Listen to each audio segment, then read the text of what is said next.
I've always taken really great pride in being a father. It was just something that it was like a great responsibility that I took really seriously, and just wanted to impart whatever knowledge or wisdom I had onto them. And because they would say, Papi, you're so big, Papi, you're so smart, and I would say, you're gonna be bigger and smarter than me. I think more than anything, we just wanted to be the best parents we could be. I would read to him in the womb. I wanted him to be, a thinking man, a chess player, a musician. We just wanted to give him all the tools that he needed to choose what he wanted to do with his life and those aspirations to be possible. I want him to be able to choose a path. That's still my hope.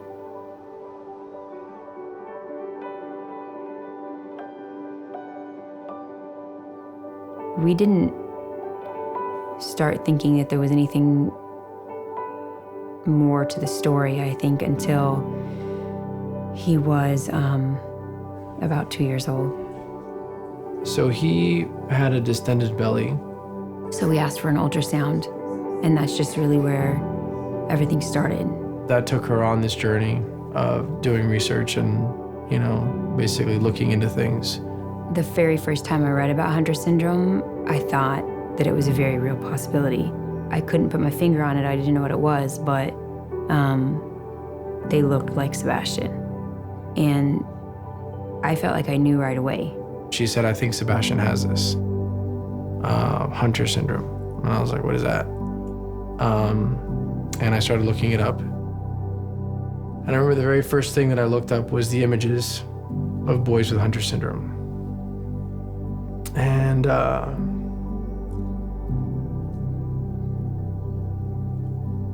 I'm looking at this beautiful kid, and she's telling me he has this disease, and I'm seeing these images of these kids who look nothing like my son.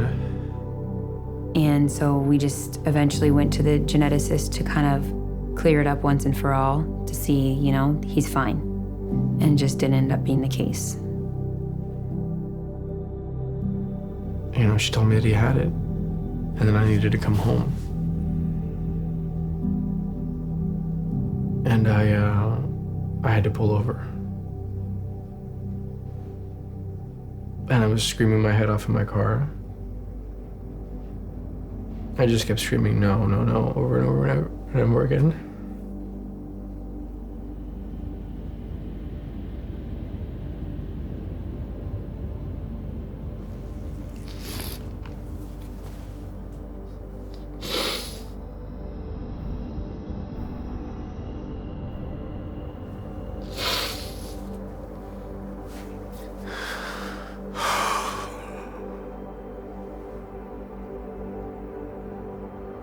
Like I always tell Omar and Sebastian, because they would say, Papi, you're so big, Papi, you're so smart, and I would say, you're gonna be bigger and smarter than me, There it is. And it's funny because, I never want to lie to my kids about anything.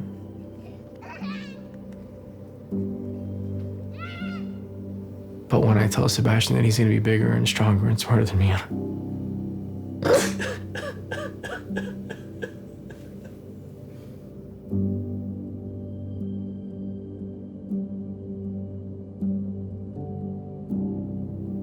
there are moments when I can enjoy just the present and where I can really just enjoy my son.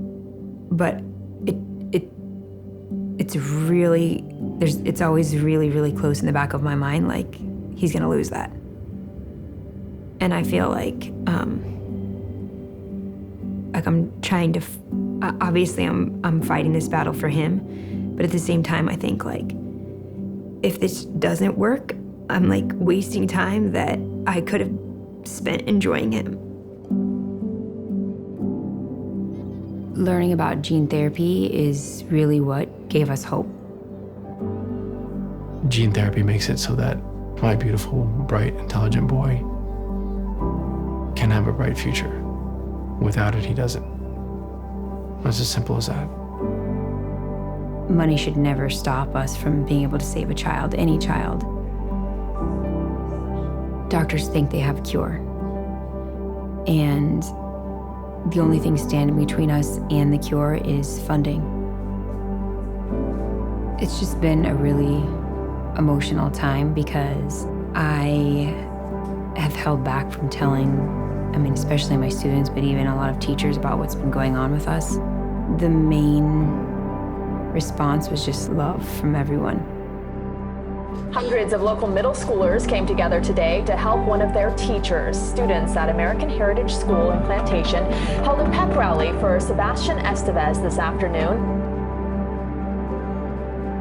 I'm looking forward when we're there and I see people like looking out their classroom doors and some kids lined up behind. And I don't know why I did, but I looked back and I saw like all these kids. The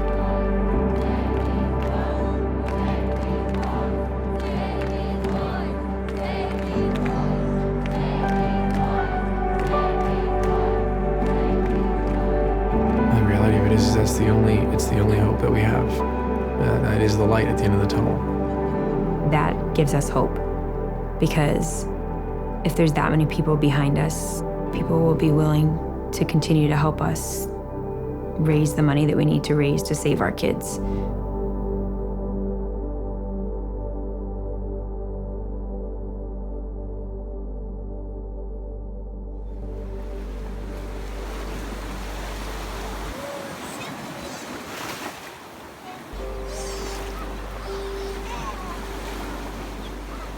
Sebastian.